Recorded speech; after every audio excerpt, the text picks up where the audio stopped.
Sabe o que eu realmente sinto falta? Eu sinto falta daquela época que nós tínhamos boa trilha sonora nos nossos jogos. É uma época diferente, era uma época em que a gente fazia e vendia jogos pelas músicas que tinham neles. Não que nossos jogos hoje em dia não tenham boas trilhas sonoras, temos vários jogos com excelentes trilhas sonoras, mas eu sinto falta daquela nostalgia de antigamente, em que você realmente reconhecia um jogo pela música tema, pela abertura de um jogo. Você não concorda comigo, RX782? A decadência da humanidade acabará em rios de sangue.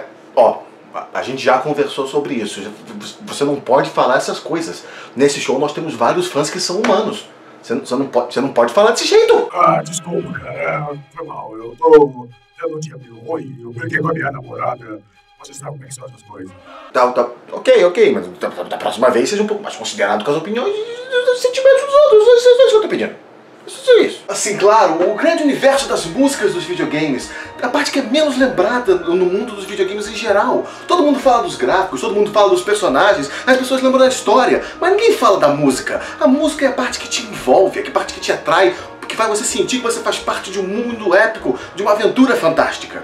E existem tantos jogos que são enraizados em suas trilhas sonoras e a forma como eles usam o som para nos atrair para dentro de um mundo de fantasia, uma aventura épica e grandes histórias, desde portáteis até mesmo os consoles, e todos eles trazem esse mundo de fantasia envolvendo som e música para nos habituar nos seus mundos. Desde os consoles mais simples, como o Nintendinho, o Super Nintendo, o Odyssey, até mesmo, por exemplo, os Hércules no Game Boy Color.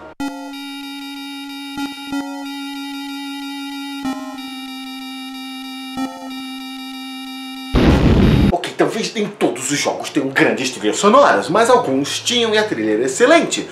Eu não cresci com todos os videogames da era antiga, mas eu conheci a maioria deles. Eu tive um Odyssey, eu tive um Nintendinho, eu tive um Super Nintendo. Mas a minha real conexão com o mundo dos videogames e da música orquestrada e de todas as maravilhas tecnológicas que vieram acontecer depois começou de verdade quando eu consegui o meu primeiro PlayStation, o PlayStation 1. Naquela era de videogames em CD e full motion video, as coisas começaram a mudar de uma forma exponencial. O que antes eram pequenos dots e blips na tela fazendo música, agora eram reais músicas orquestradas. Eu me lembro perfeitamente a diferença entre as músicas de antigamente, como por exemplo um Super Mario World, comparado com os jogos que vieram depois. Era mais simples, a única coisa que a gente tinha que se preocupar era com a recessão e a bomba atômica do Enéas. Meu nome é Enéas! A diferença era como noite pro dia e o impacto cultural disso tudo era absolutamente inegável. É claro que eu não posso negar o impacto das músicas de antigamente, o grande legado das músicas como Super Mario, Secret of Mana, ou Legend of Zelda e até mesmo Sonic, mas você escutava essa música nova que estava chegando, essa nova revolução, e o impacto era tremendo, era explosivo. O que eu quero dizer é, olhe por exemplo este jogo, este é Omega Boost, um dos clássicos escondidos do PlayStation 1. Comparado à época do Super Nintendo, isso era foda, cara. Era absolutamente outro nível de jogo. Você vê o robô, você vê a música, você vê o cara escroto pra caralho sendo filmado. Eu adoro isso. Dá pra perceber que eu gosto muito de robô. É uma coisa que eu gosto.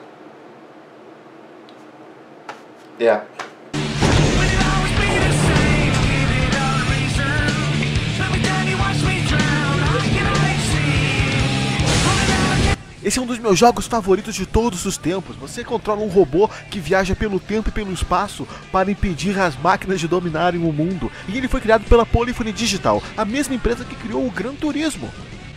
Você escutava esse rock irado naquela época e você ficava maluco. E esse é um daqueles jogos que tem um dos raros casos de que cada versão do jogo tinha uma música diferente. Essa versão é a minha favorita, é a música Shade, da banda Feeder, e é a versão japonesa do jogo. Na versão americana eles utilizam a música Fly, de Loudmouth, e na versão europeia eles utilizam Dreamer, da Cast.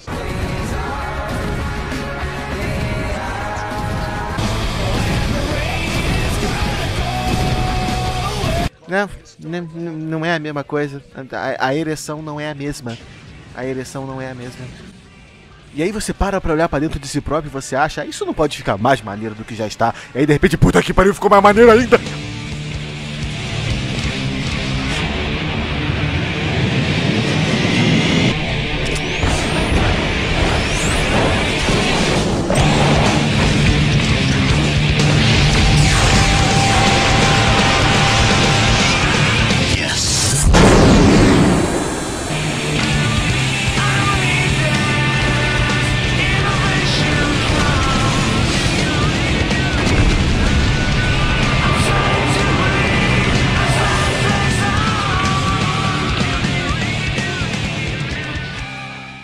Outra abertura que eu gosto muito e que eu nunca esqueço é a de Ridge Race Type 4, apenas pelo fato de ela ser tão estilosa.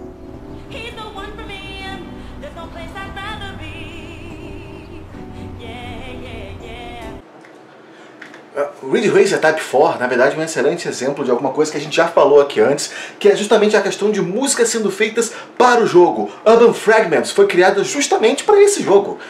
E... é foda? Bunda?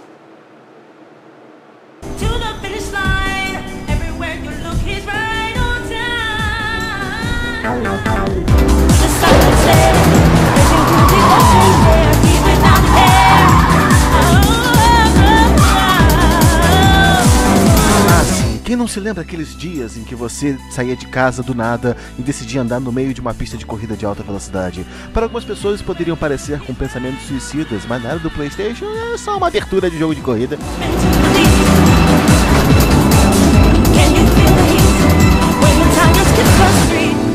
Olha, eu não quero falar mal do jogo. O Ridge Racer Type 4 é um dos meus jogos de corrida favoritos de todos os tempos, mas a abertura é muito boba. Olha só pra isso, é um dos motivos pelo qual eu gosto dela tanto. Ela quebra o salto dentro do túnel, no meio de uma corrida de alta velocidade, o piloto que tá na primeira posição para pra pegar ela e ainda vence a corrida. Eu adoro isso!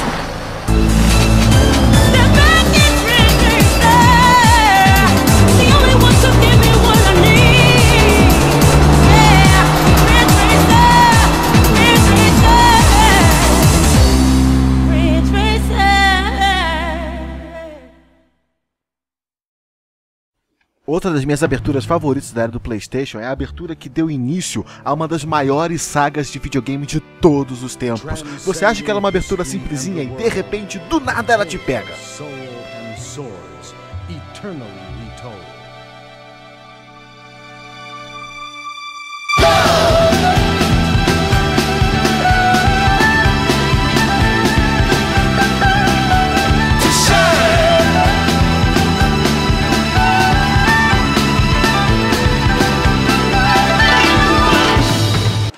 Você achava que era apenas um jogo de luta comum, com uma música épica no fundo, na verdade se torna um heavy metal do foda que faz a sua cabeça explodir. Mais ou menos assim, ó.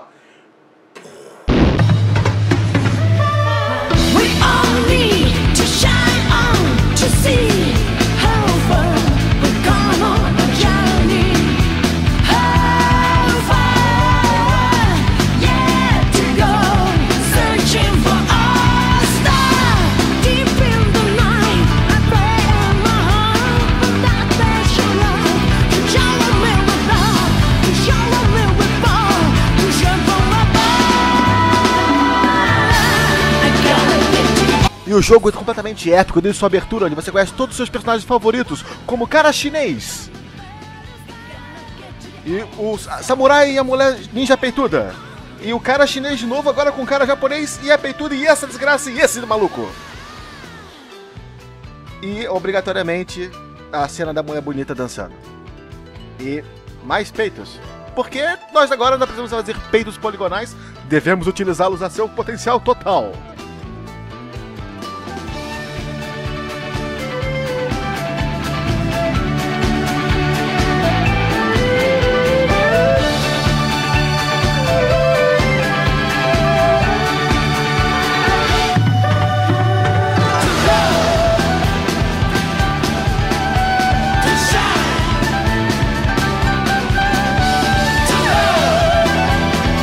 Uma das coisas que eu mais gosto dessa abertura é que logo no finalzinho ela revela pra você o grande vilão da história, o Skeletor, fotoqueiro fantasma, Dormammu. Não, mas que abertura é essa? Será que eu estou prestes a jogar Endless Ocean Wii? Let your arms enfold us. Porque eu gostaria muito de fazer isso.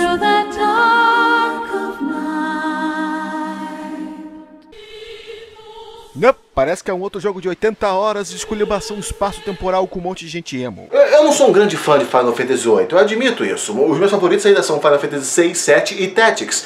Mas ainda assim, há de se admitir que na época do que se falava de aberturas, essa foi absolutamente revolucionária. Era melhor do que tudo que existia no mercado. Foi o que colocou a Square Enix como uma grande produtora de CG. Era onde você sabia que eles eram os melhores no mercado em geral, porque ninguém fazia o que eles faziam. Tetas, bundas, escroto, outro escroto. Todo mundo é emo nesse jogo!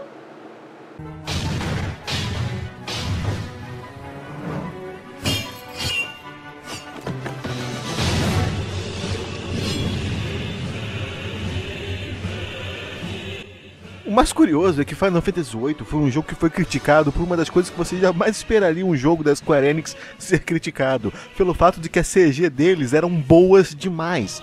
Mas também é de se imaginar que não é exatamente um criticismo muito ruim quando a sua CG é assim e o jogo de verdade é assim. Mas não entendeu o criticismo. Mas também é muito justo comentar que Final Fantasy VIII também foi admirado pelo fato de se mostrar como um jogo mais maduro. Uma coisa que não era muito comum na época é que logo na abertura do jogo você tem a sua primeira visão de sangue, o que era bastante raro até agora, simplesmente porque ninguém conseguia renderizar sangue direito em jogos.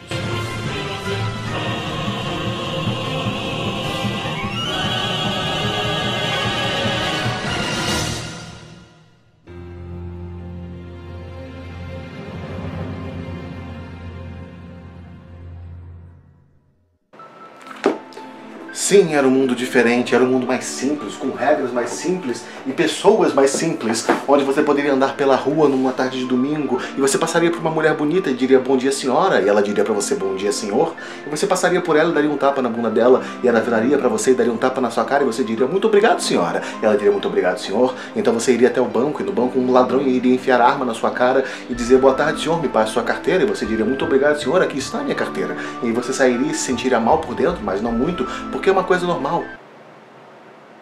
O que eu tava falando?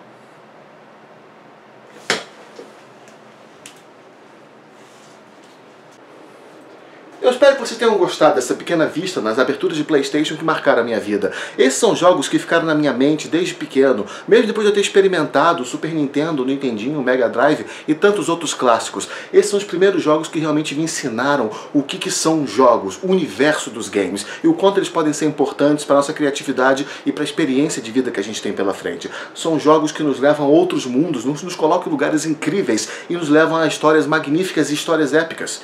E eu realmente curto esse lado do mundo do videogame. Nós temos muito mais para falar. Existe um universo enorme de jogos lá fora que a maioria das pessoas nem sequer ouviu falar. Um dos meus jogos favoritos que ninguém conhece, por exemplo, chama-se Soul Calibur e ele foi criado pela Squaresoft. Dá uma olhada nessa desgraça.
Isso sem sequer falar dos outros jogos que eu tenho uma incrível memória a respeito, como Final Fantasy Tactics, que também tem uma abertura sensacional, Front Mission 3, o Ace Combat 3 Electrosphere, a versão japonesa, com as cutscenes em anime, diferente da versão americana, que cortou fora e saiu de 2 CDs para um só. Existe um universo enorme de jogos lá fora que a gente nem conhece e estão prontos para serem descobertos, para quem realmente tem uma nostalgia como eu tenho com esses jogos, a primeira revolução eletrônica no mundo dos videogames. Bom pessoal, como sempre, aqui é Araújo para o canal Nunes Araújo Jogam. Eu espero que vocês tenham curtido. Se inscreva se você ainda não inscreveu, curta se você curtiu, não curta se você não curtiu, e se você quiser deixar um comentário, eu vou ler com muito prazer. Bom, essa foi uma grande viagem nostálgica, você não acha, RX-782? A futilidade da vida vai terminar em carnificina em minhas mãos.